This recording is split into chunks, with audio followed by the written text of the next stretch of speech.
Wala na tayong binabantayang bagyo sa bansa, pero ang bagyong Dante at Typhoon Krosa na nasa labas ng Philippine Area of Responsibility ay naghahatak pa rin ng maulang hanging habagat sa ilang bahagi ng ating bansa, kabilang dito ang Ilocos Region at ilang bahagi ng Cordillera Region. Sa lalabing bahagi naman ng ating bansa, posibleng makaranas lamang ng makulimlim na panahon at isolated rain showers sa hapon at sa gabi.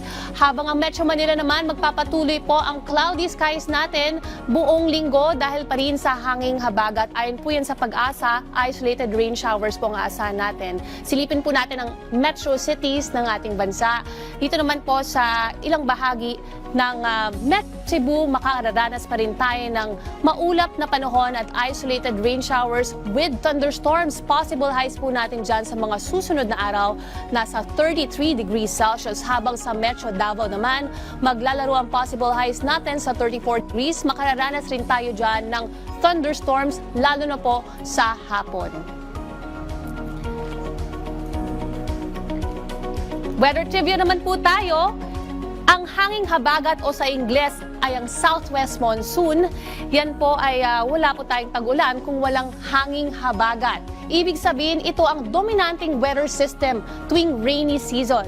Akala kasi natin ang tag-ulan ay bagyo season lamang. Nakapwesto ang daloy ng habagat sa ilang bahagi o dito sa bahagi ng Palawan area. Yan po ang hangin o pag-ulan na may dala ng pagkulog at pagkidlat.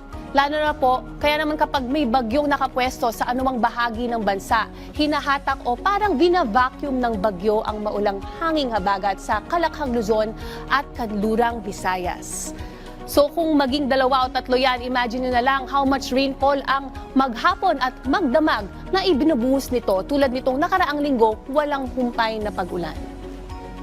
Ako po si Ice Martinez. Stay safe at stay dry. Laging tandaan, may tamang oras para sa bawat Pilipino. Panapanahon lang yan.